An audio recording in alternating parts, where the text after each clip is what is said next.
Hi, everyone. Good evening. Thank you so much for joining us today. Super excited that you all are spending your evening with us, and to our lovely, lovely panelists who are sharing their time and wisdom and expertise with you all today as well. Thank you to our generous sponsors. Our deepest gratitude to AIT Worldwide Logistics for being our 2025 Career Expo presenting sponsor. In addition, our sincerest gratitude to Sony Pictures Entertainment for supporting our arts and entertainment panel and scholarships, and to Cormark International and Phil Passion for supporting our scholarships today. Thank you all so much, and welcome to our employer meetup panel. We are going to go ahead and get started because I know you all must have some great questions, and I want to make sure you have the most time to ask them. So with that, I'll go ahead and introduce our panelists today. Thank you again so much for joining us. Today, who you see in the room is Lauren Cardenas. She is the University Recruiting Senior Associate at Grand Thornton. We have Katie Foster, Early Career Recruiter at NBC Universal. We have Kelly Tachikawa, owner of Blue Sky and Executive Director of Pulsco, and Gina Zelaya, our Talent Acquisition Manager at Enterprise Mobility. Thank you all so much for joining us, and I'll go ahead and pass it to Mr. Kelly so you can introduce yourself first. Sure. Well, quick, welcome everyone. My quick career story is that I actually paid for 95+% of my college with scholarships, work study, and so forth. So I understand hard work. And career-wise, well, quick, it's a lot, 30+ years, but I actually started finance degree, went into accounting and finance for Walt Disney. Then I switched careers into finance for Blue Cross of California. After 8 years, I started my own recruiting company. Actually, sorry, forgive me. After 8 years, I worked for 2 recruiting companies for 3 years, learned the business, started my own firm in 2001. And for 20 years, I managed my own recruiting and career coaching company. And then 4 years ago, I joined one of my clients as an executive director for Pulsco, which is an engineering design firm. So I still operate my recruiting business, but I still currently working with an engineering firm as an executive director. Thank you so much, and we'll pass it on to Katie. Hey, thank you, Carla. So nice to be here, and thank you guys all for joining and learning a little bit about what we do. So I, like Carla mentioned, I'm an early career recruiter at NBCUniversal. I've been at NBCU for about 4 years, but I actually got my start, moving to LA and in order to pursue entertainment, and had that kind of classic Hollywood start in a mailroom at an agency, and from there grew into a permanent assistant position at the same agency. And from there had a role in a management company and then a publicity firm, and I stayed in publicity for a few years and really loved the work, and just kind of identified that I loved entertainment and wanted to stay in that world, but I wanted to pivot a little bit away from the representation side and explore the corporate side of things. So fortunately, I had a friend who, worked in recruitment at a studio and had a great experience, and we had a lot of similar skill sets, a lot of comfortability with communication and client services and things like that, transferable skills, which I'm sure we'll chat about. But fortunately, I was able to interview at NBCU and get the gig, and it's been wonderful ever since being in that recruitment world. So that was my path. Thank you so much for sharing, Katie. We'll pass it on to Gina. Hi, I'm super excited to be here. Thank you all for being a part of this and, being a part of just learning what we have to, offer here at the panelists. So thank you. So again, my name is Gina. I'm a talent acquisition manager with Enterprise.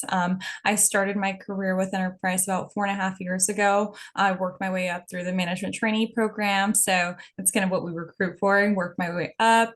Ran a couple locations as an assistant manager, then worked my way up to branch manager. stores, oversaw several stores, Chino Hills being my latest one, large location. I learned how to run my own business, and I did really, really well. And I realized that, my biggest strengths were working with people, and I enjoy the recruiting aspect of enterprise. So a position was open, and I kind of, raised my hand for it, and I've been here since. And now I recruit and onboard all of that for the entire Central Coast, all the way up to North LA area, Palmdale, Lancaster area. So that's a little bit about my background. Thank you, Gina. And last but not least, Lauren. Awesome. Hi, everybody. My name is Lauren. I'm currently a university recruiter with Grant Thornton, which is a top 10 public accounting firm. And I've been at my firm for about going on 4 years. It feels like I've been here much longer, but time flies when you're having fun. I started out my career many, many moons ago working in college access nonprofit programs. And through that experience, had a chance to pivot a couple times and ended up working in higher ed. And through that experience being in higher ed, I was a career advisor. And so I saw university recruiting from the other side. And I think that's what really gives me my superpower now as a recruiter, just being on the other side of the table and working with students is really just understanding where students are coming from, particularly first gen. It's hard out there kind of navigating careers and what are you going to do after college? And I definitely empathize for that experience. And so it's really great to be in the position I am now where I can kind of share a little bit of what I know, help guide students and connect them to the right opportunities or at least the right people. So it's a pleasure to be here. Thank you so much. Thank you all so much for introducing yourself tonight. So we'll go ahead and jump in. For the first question, before we fully jump into, what you all look for when you are recruiting, I would love to ask, what are some key influences or motivations that have led you to your current position or role that you're in right now? And this is for all of you, so feel free to jump in at any point. I can hop in. So I'm a product of a scholarship program myself, and looking back on that experience, I firmly believe to this very day, had it not been for the scholarship program I was in high school, I wouldn't have pursued higher ed, and I know I wouldn't be where I am today. And so a lot of the experiences I've been privileged to have along the way, I think really come from organizations like Fulfillment Fund or the Posse Foundation and other similar organizations. And that's always kind of been my guiding light whenever I've looked for an opportunity. I knew that I always wanted to pay it forward, and the best way for me to do that was to be in some kind of student-facing role. So whether that was in college access nonprofit and helping students figure out how to get into college, whether it was, hey, now we're in college and we need to figure out getting a job after. And now I'm on the side where it's like, okay, you have the employer perspective. And I think oftentimes people see a recruiter as like a gatekeeper to opportunity. And I try not to be that person. I think the more information somebody has, the better, and maybe more informed decision they can make about their career choices and the options available to them. So I think about those experiences that shaped me along my pathway, and I try to carry that with me whenever I'm at a career fair or a networking event and I'm talking with students, because they might be in that situation where they're not sure what to do. Maybe this is the first career fair they've ever been to. Maybe they're a little intimidated. And so I think that's probably been the thing that inspires and has influenced me. Thank you. Yeah, for me, I would say like I've always loved kind of that mix of people and business. So working for enterprise mobility, like that really stood out to me, right? I started off, like I mentioned, in the management training program right after I graduated from UC Irvine. I double majored in business economics and Chicano Latino studies there. So I've always like been interested in that business aspect. But that experience really has taught me how to run a business from the ground up. I've had great mentors who've invested in my growth. And that's what really inspired me to move into the talent acquisition role. I mean, now I really get to help others start their own journey with the company here, not only with the company, but I do a lot of work on campus just to help others like this panelist, right? Like help others just kind of get some insight on how to get started with a career, and some, just giving them tips and tricks on how to interview, how to better prepare for career fairs. So yeah, I love what I do, and that's kind of what motivated me to pursue my career. Thank you. And to add to that, I want to encourage everyone that's on this call that the key word on this question is journey. And when we say journey, everyone that's on this call, as you grew up in your life, in high school, clubs, activities, sports, what you're participating in college besides your major, you are on the journey now. So I want to encourage everyone to continue to discover, to research. You don't have, I don't even have all of my answers right now, and after all these years. So don't be concerned about having answers, but you research, discover things about yourself, about the gifts and talents that you have. And over time, so just to give you a quick story, I started in engineering in college, found out after a year that it was not for me. I switched into finance. I worked in accounting and finance for Disney and Blue Cross for after 8 years. I discovered that I'd rather be speaking to people and then being in front of a computer crunching numbers for 80% of my time. So I found out, spoke to recruiters.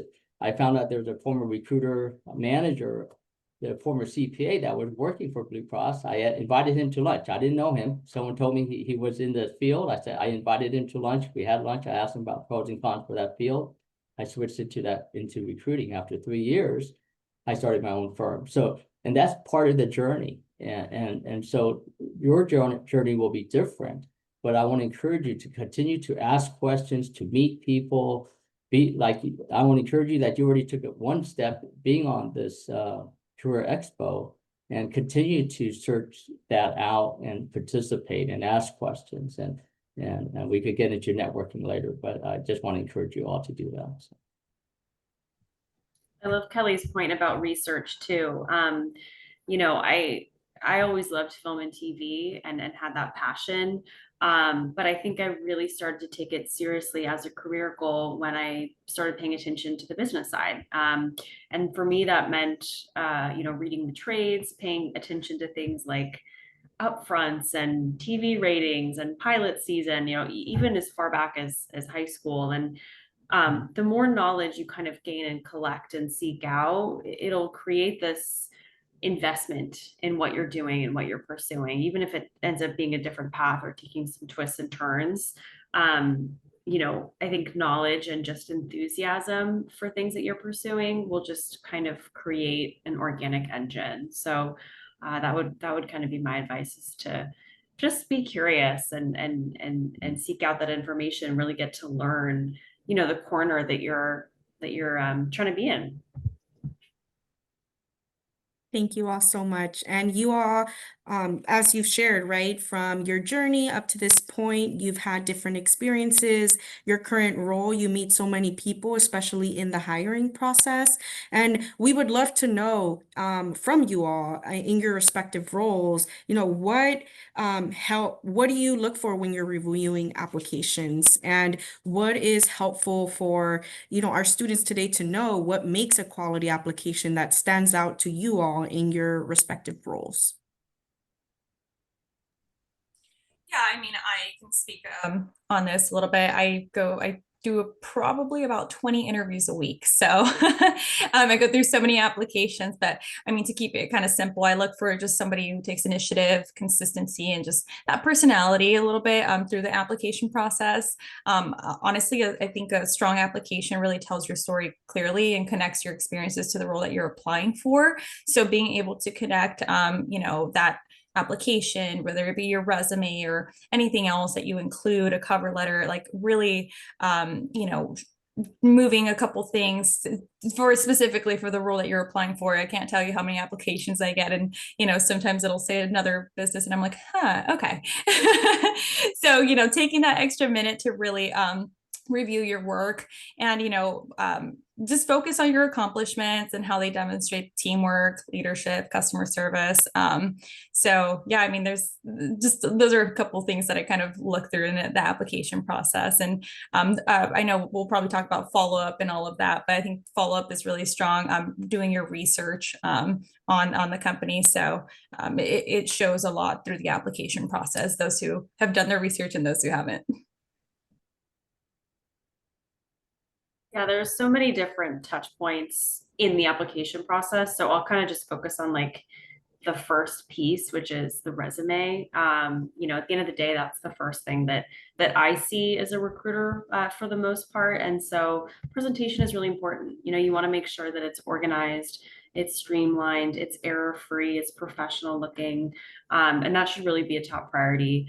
And then, of course, beyond like the aesthetic component, you just want to make sure that your resume is substantive. And, we always tell our interns to not just kind of list out the responsibilities they were assigned in a previous job or leadership capacity, but actually describe the impact that their work had. And a lot of folks think this means it has to be like a number, which it absolutely can be. Maybe you're a social media person and you oversaw an account that saw a growth in followers that you want to highlight. But it can also be something like overseeing a project or supporting an external partnership, but really getting detailed about, the impact that your work had because it was you that was doing the work, and not just anybody else.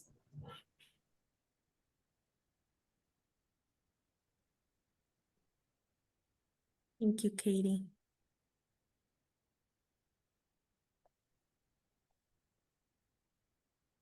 Lauren or Kelly, would you like to add?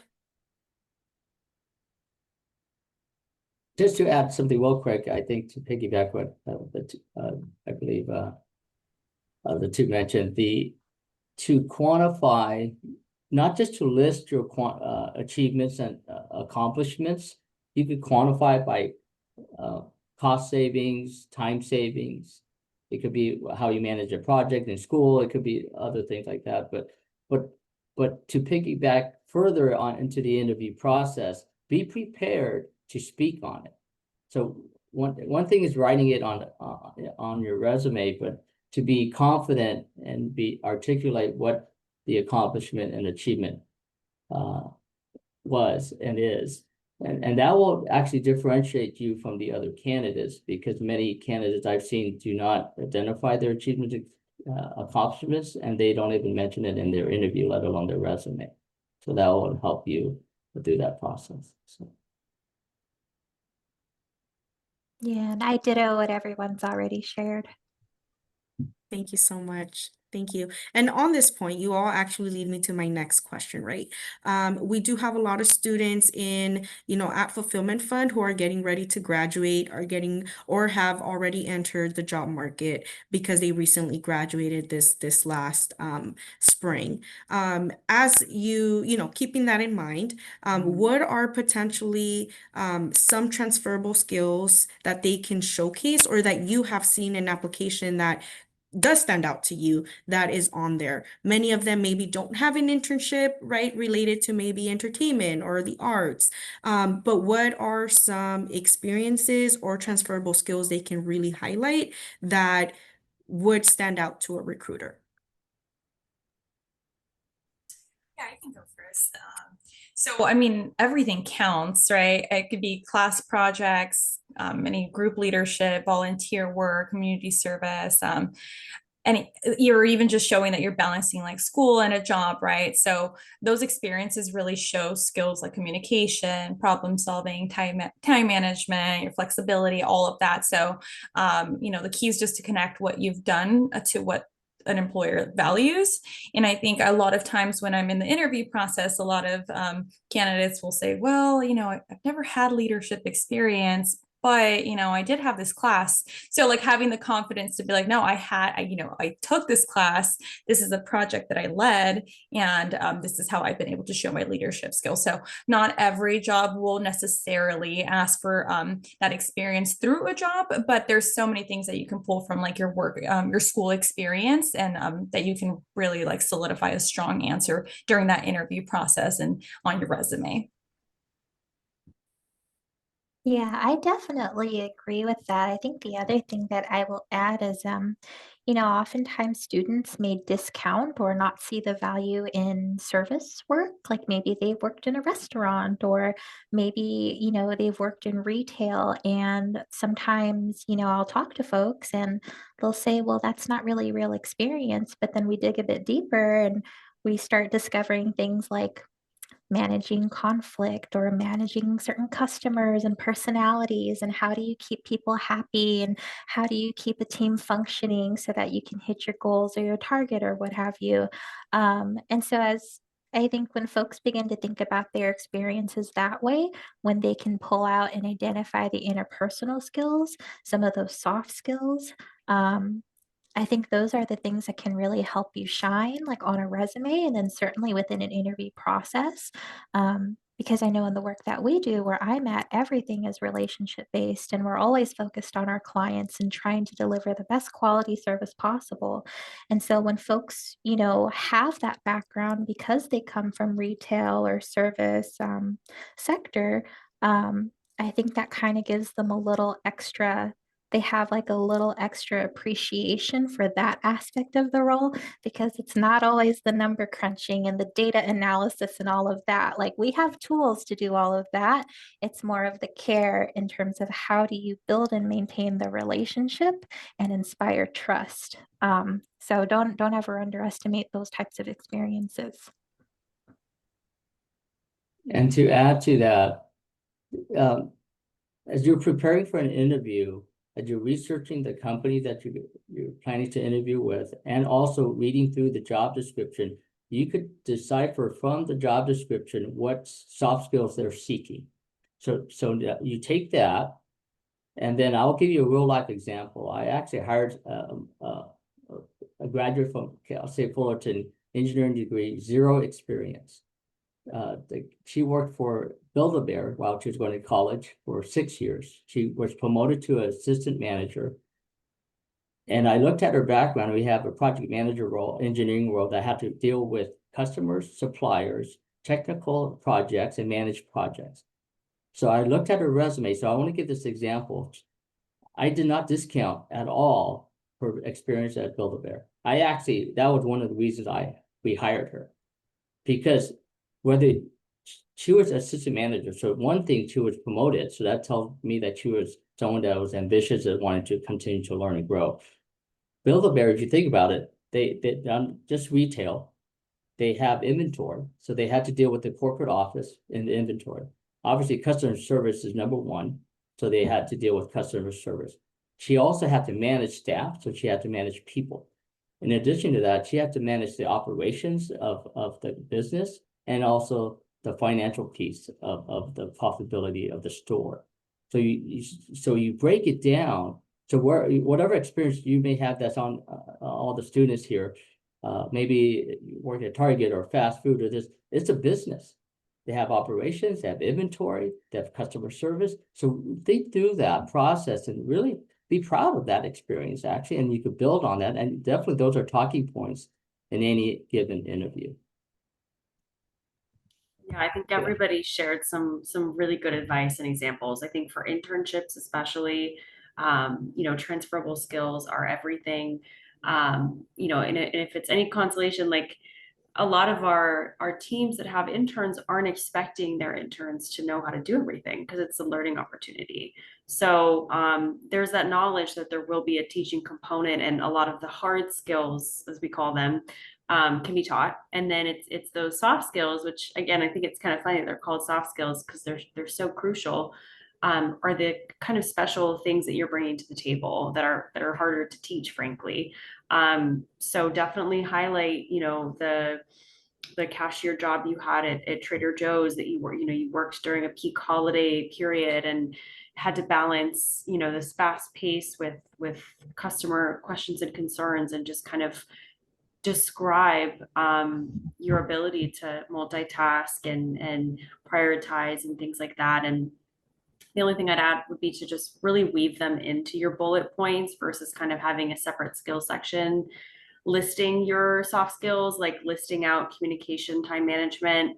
I do see that sometimes, and it's okay, but I think it's a lot of that stuff is implied. So it's great if you can give concrete examples within your bullet points, again, that really speak to those characteristics. Thank you all so much for sharing all your expertise in this area, especially because you see so many resumes come through. You have all these interviews. And with that, what mistakes do you often see candidates make either during the application or during the interview process? And this can be answered by anyone who would like to jump in. Well, I think I'll hop in here just because the this very thing happened like today. I was on a talent debrief, and we have these back-to-back interviews, two 30-minute sessions with candidates, and we get onto this debrief, and we're talking about our impressions, and I'm just facilitating conversation and trying to get to an offer recommendation. And the thing that comes up consistently is the it's this phrase that'll come up, and it's like talking to a candidate was like pulling teeth. And what that means is, your interviewers, at least here in our context, our interviewers are trying to get to know you as a person. They're trying to be very conversational. We don't come at our interviews in this traditional sort of formal way. So it could, maybe be uncomfortable for some people, but it really is just a conversation at the end of the day. And the folks who don't fare well in the interviews are the folks who will give a one-word answer, yes or no, when really the interviewer is looking to like, tell me more about the story, tell me more about this process, like give me a little more. And so when candidates are closed off like that, it's very hard to get a read for personality, how they like to communicate, the type of role they might play in a team, how they handle challenging situations. That becomes very hard to suss out in the 30 minutes that they have together. And so, it's unfortunate that sometimes, candidates won't make it through to the end of the process. But I think if there's one thing that folks can really, you have control over this piece is to practice in your interview, practice sounding conversational, and don't be afraid to let your personality shine. I don't think anyone expects you to come into an interview and fake it. Like, it's okay to be a little bit candid. It's okay to be honest about some things. I think as long as you're putting some professional polish on it, right? Like, there's always nuances to this. And so the best tip I can give for kind of avoiding these traps that can happen is really down to practice and practicing often so that when you are in the moment, you can respond and it feels natural and everything flows. And I think we just see a lot of candidates trip up there because they, at the end of the day, haven't had very much practice. Thank you. Would anyone else like to add to this question? From my side, I would. Oh, go ahead, Gina. Real quick, for me, something that I see is when candidates are responding to the interview question that's being asked, sometimes they don't give that last part, the result, like what was the result, what was the outcome, what were you able to achieve. So I think at least for us here at Enterprise, we use the STAR method a lot, and we kind of share that with everybody in the interview or before the interview process, like, hey, like please take a look at the STAR method in order to prepare. So a lot of people tend to forget that last part. Like, what did you accomplish? Like, they'll tell you all the great things they did, but they won't tell you the process or what they accomplished at the end. So just remembering that when you're answering the questions. Thank you. Go ahead, Katie. Yeah, so I was just gonna mention, when you're applying to internships, whether it's NBCU or elsewhere. I just would be very intentional about what you're applying to and make sure that any opportunity that you're submitting for is one that you're genuinely interested in and can speak about your enthusiasm for during the interview process if you're moved forward to an interview. We love to see candidates with an open mind that might have a lot of different interests. Maybe they don't know exactly what they want to do yet, so they're applying to a few different things. That is great. But they should still all be things that you have a real curiosity about. Sometimes we see folks that apply to a lot of different roles and then they get to like the video interview step and we're considering them for a marketing opportunity, but they only talk about late night or production. And then it's hard to consider them for that marketing position if they kind of just stayed hyper focused on one area, but applied in a way that told a different story. So I would just be intentional and consistent in that, right? Thank you. And Mr. Kelly, would you like to add? I think they shared it very well. I would concur for sure. Awesome. Thank you so much. So I do see a number of questions in the Q&A that I would love to get to. We have a good amount. I hope that we can get to majority. For the first question, and I see it also in the chat, some of the students are asking around personality. Some have shared that they're a very shy person, but the question overall asks, and this can be either for Gina or anyone else who would like to answer, but the question for Gina from the student is, you mentioned it is important for a candidate to have a bit of personality. What is meant by this, and how can one embed the right quote unquote personality in a structured interview? I can hop in there. I mean, Sorry, go ahead. oh, actually, no, Gina, you go ahead.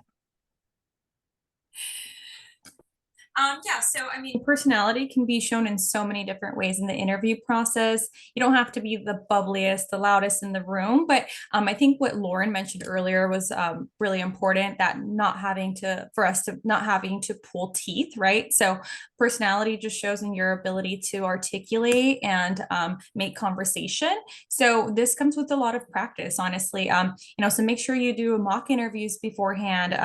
If the Career Center offers some interview practice, like join that. Just find anybody that can help you through the process. And again, we're not looking for the most bubbliest person in the room, the loudest. So personality can be shown in so many different ways and with your experience as well. So if you did something super cool and you're like, I want to share this, like, feel free to share things that you feel like are going to be showing your personality in the interview process. Again, you don't have to be the loudest. Yeah, I love how you put that. Because in my mind, I hear like right personality, and I'm like, well, that could be anything, right? Like there is no right personality. It's your personality as a candidate that we want to see, and whatever is authentic and genuine for you, like that's what we want to get to know. Like that's what I'm most interested in. And so I think at the end of the day, like I know for myself, I'm a hardcore introvert and I can be so shy. But I've just done this so many times throughout like this 12, 15-year career. Like I've gotten over it. And there are certainly times where I'm like, okay, I'll recharge and I can be like truly me. But you just have to know when to turn it on and when to turn it off. And that just comes with time. So I wouldn't worry so much about it now. But I think how Gina had put it, for sure, like that's a great tip. Thank you so much. This next question is for Katie. With regards to the entertainment industry, is there any experience specifically that would highlight a candidate? For example, will having a personal portfolio or not have any impact? The student really just wants to know, how can they break into the industry?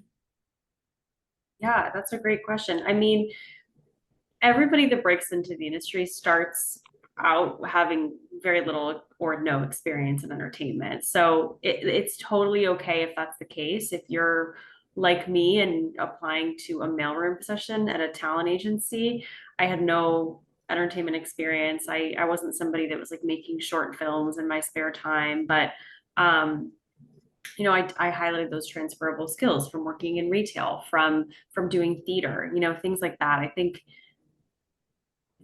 what really makes entertainment like function as an industry is teamwork. And I know that might sound a little cheesy, but it's truly such a collaborative industry. And so I think highlighting, what you've done in a teamwork capacity and your enthusiasm for it is a great thing to do. And it also kind of depends on the job. Like if you're applying to a role that is a creative role, a production role, an editing role, and you have a portfolio that can speak to some of those things and show off your skills, it's wonderful to include that. But again, if you're applying to something that's more entry level, like just an administrative role or an internship in development, the transferable skills and the enthusiasm for entertainment and being able to talk about your favorite projects and your inspirations and people whose careers you might want to emulate. Those are really good things to bring to the application interview process.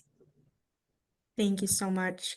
This question is for Mr. Kelly. What would you describe as the best ways to follow up after networking events or panels like this one and become memorable to the recruiter? I think one of the main tools that are out there is, well, most of us, if not all of us, is aware of, is LinkedIn. So I would recommend finding that person you would like to, that you met, first of all, you met, had a conversation, follow up, provide an invitation to that individual, but definitely always put a personal note, recapping, maybe reiterating what you may have discussed with the person, why you want it to be, why you would like to connect, and have it personalized. And that way you have a good way to connect and stay in touch. And that's just one of the first steps to networking, because you tap into that person's contact list as well. And then you could kind of explore that a little bit further as you continue to research. So. Thank you so much. Yes, if you don't have your LinkedIn or you haven't made an account, this is your cue to go and make one, as I've reminded you all. Awesome. For the next question, this is for Lauren. How did you first enter the college access nonprofits? Any programs and organizations you would recommend for students trying to enter the higher education field? Yeah, that's a great question. Um, so many moons ago in high school, the program is still around. It's called Bright Prospect and it's based out of Pomona, California. And so when I was in high school, I was in AP classes and kind of ran in a crowd that was very like, I'm going to college. They were talking about going to visit campuses. And it got me curious. It wasn't really something I had seriously considered at the time. And I kept hearing the name of the scholarship program being mentioned. And so I went to go do some research. I found out they were doing an info session. And so I went and I was like, I need to be a part of this. Like, this is how I'm going to be able to go to school. I love school. I want to go to college. And I remember I got rejected and I felt so like heartbroken. I was like, wow, I'm never going to get to go and continue my education. Because it was just going to be financially impossible. And so I remember calling and like crying on the phone, asking the executive director to reconsider. And she did. And I was able to get into the program. And that kind of just like lifted me up from there. And so, looking back at like my 17-year-old self, I mean, now it's many years later, and I don't recommend calling everyone and crying to them to like give me a second chance. But I think there is something to being persistent and doing your research. And when you hear about opportunities and you hear about scholarship organizations, take down note, inquire more, get a business card, like, do your research and get connected in that way. And sometimes it does mean that you have to take initiative because sure, there's things like the scholarship programs like the Posse Foundation and a few others that off top of my mind, I'm forgetting their names, but there there are plenty of organizations out there that have the funding and the access and are willing to help support a student who's well-rounded, a go-getter, great grades, great potential. They're happy to support and get you connected to college counseling and help you get into a university. It's just a matter of kind of cutting through a lot of the noise and making sure that you're getting connected to the right people. So I would say I would say like Posse Foundation for sure in Los Angeles is a big one. Um, but at the end of the day, there are so many more. So if you get a no from one organization, I wouldn't worry. I would keep it pushing and keep looking at others. There's also different scholarships out there where there isn't a program component, it's just the money that's involved. And so I would say apply to those too, because how many people are out there and even know about them, right? So if you find a corporate scholarship out there, there's plenty of corporations who have a college fund who are happy to support in some way. And the more that you apply, and if you happen to win some of those awards, all of that adds up and that can go towards tuition and books and what have you. So that'd be my 2 cents on that. Thank you so much, Lauren. And this next question, whoever would love to jump in, is it ever advantageous for an applicant to reach out directly to HR after submitting a job application outside from contacting the hiring manager or the person the role would report to? As you all may have heard, and it's out there, at least very front facing for students and the job market has been quite competitive. So what are some maybe effective ways to strengthen chances of securing a position at a company or organization that maybe we don't have any connections or existing connections to? May I chime in first? And that because they're internal HR, I'm actually going to respond to that question from an external source. They may agree or disagree with me, but I truly coach for the last 20 years. Do not, and even more so to this day, that job boards is just a tool.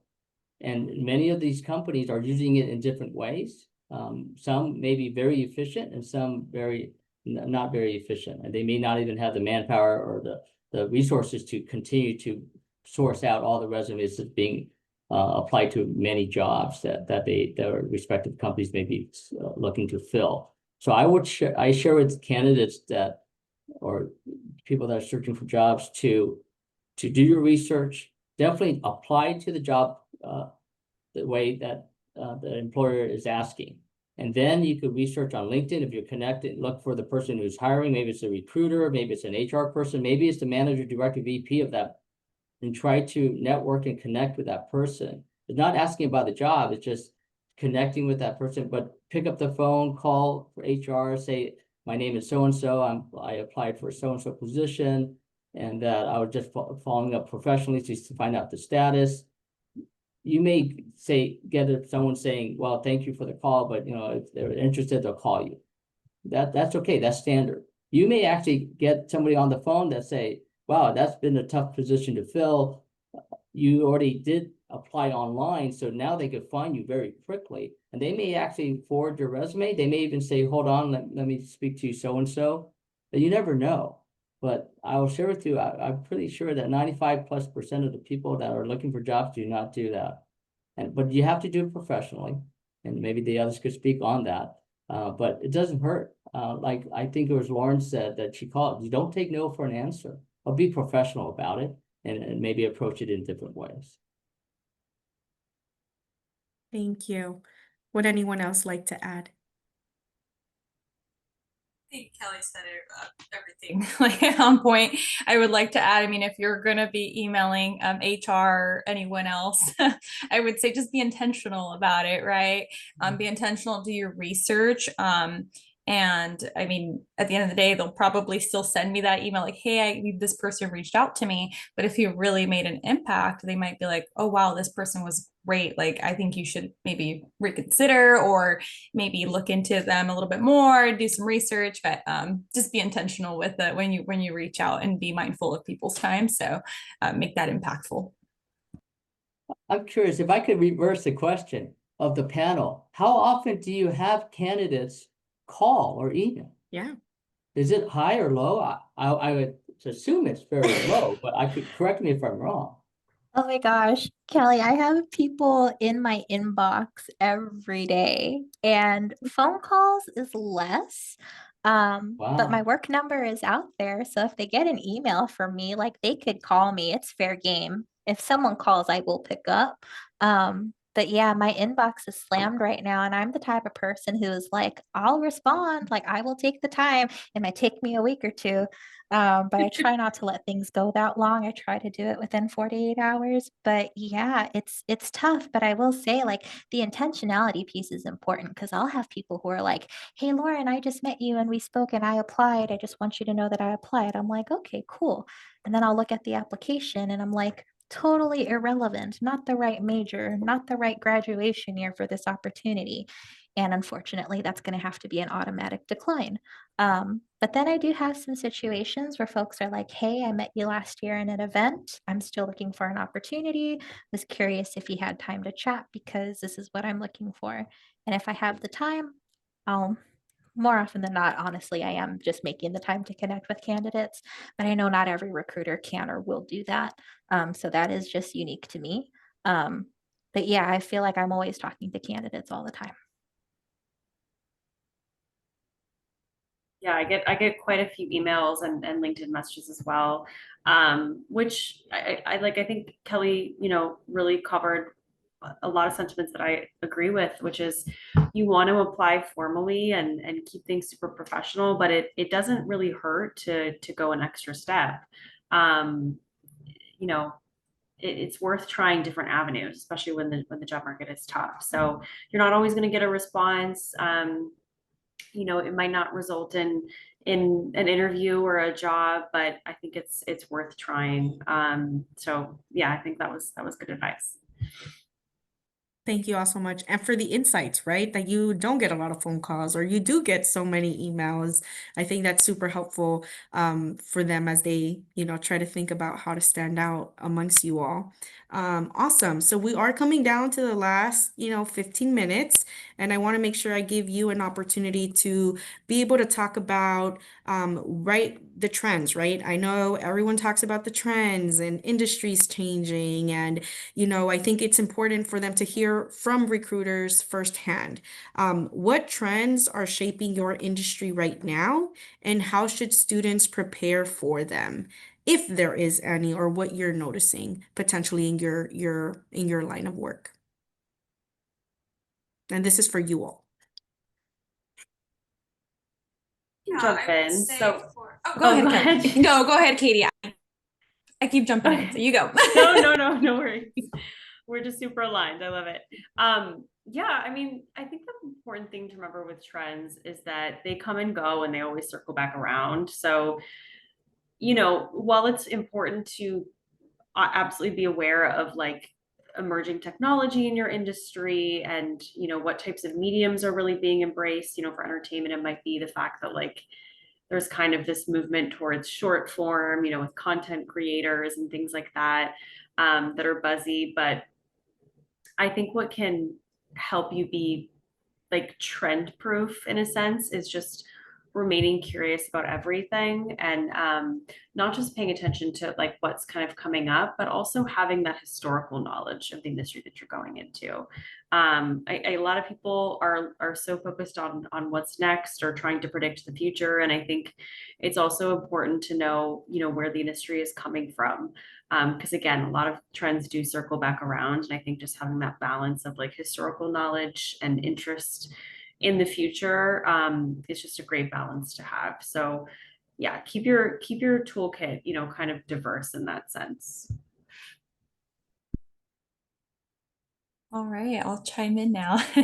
So for me, I mean, the mobility industry is changing fast with like technology and sustainability at the forefront, right? So we're seeing more like innovation in how people move and how businesses operate. So just to keep it simple, honestly, just being adaptable and a little tech savvy, I would say, right? Like things are changing, there's AI, kind of coming around now. So just having some knowledge on a little bit of everything and having that entrepreneurial mindset, I think is what's really going to help students stand out. Yeah, I know the big thing in our industry in accounting is automation and AI. And every day there's always an alarm sounding or hands ringing about how X job is about to be obsolete. And honestly, at the end of the day, like with any new emerging technology, like I think it's the same for this. Like, one, it's never, it's yeah, it can be great, but like not for the reasons you think. And then is it bad? Yeah, it's bad, but not for the reasons you might think. And I think just some observations I'm seeing here. Okay, well, maybe some of the grunt work or the lower level kind of mind numbing tasks, like if those can be automated and that clears up time for somebody to focus on something else that matters, that's wonderful. I think too, I think we're also trying to figure out, well, what would be that something else that really matters? And so I think there's also this like we're trying to level up the job role and trying to reimagine like how do you do accounting now and like how are we going to do accounting in the next 5, 10 years? Um, I think that's kind of exciting. So it's not all doom and gloom. I think there are some bright positive things to look out for. But I think again, as long as you're just staying informed, like folks have shared and being curious about that stuff, that's always a plus. Thank you. Yeah, I agree. And just to add to that, I'm going to go back many years, but when job boards came out, Career Builder, Monster, but now it's LinkedIn and Indeed and so forth, people back then, 20 years ago, thought, okay, we don't need recruiters anymore. So if that was the case, myself and everyone on the panel would not be needed. They post a job, they get candidates, and they hire somebody.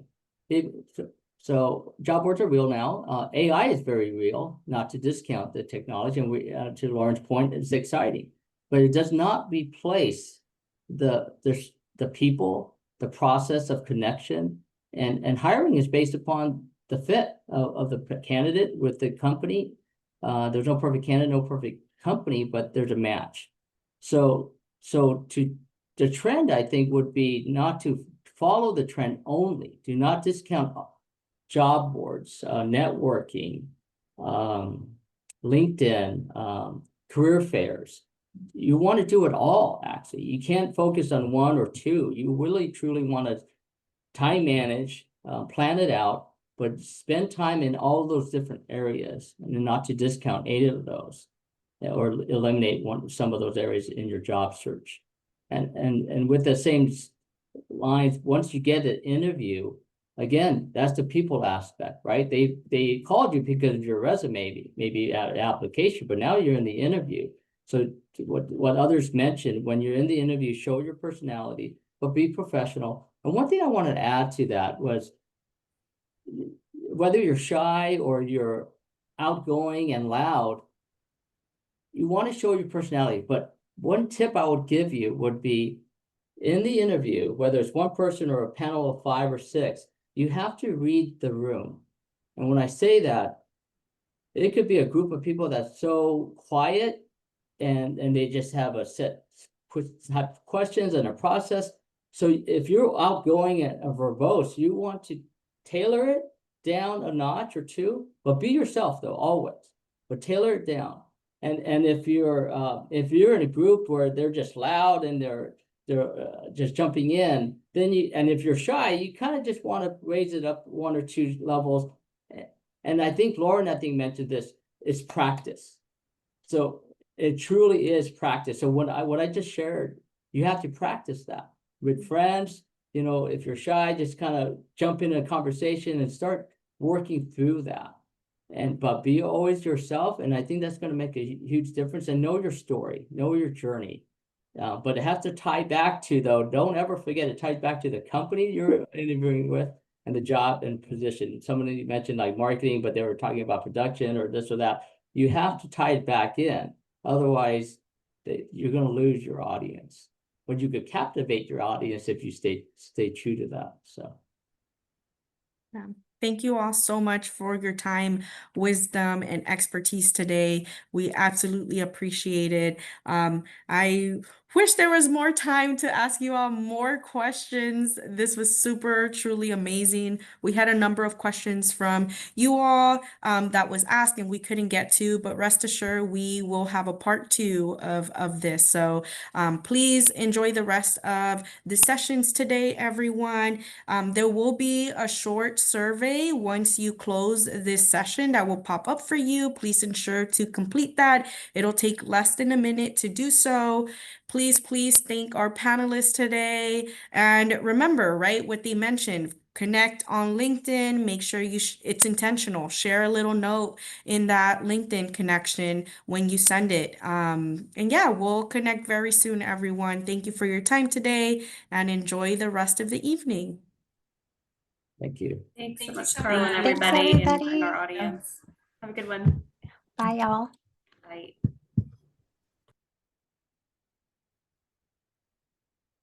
Thanks, Carla. Absolutely.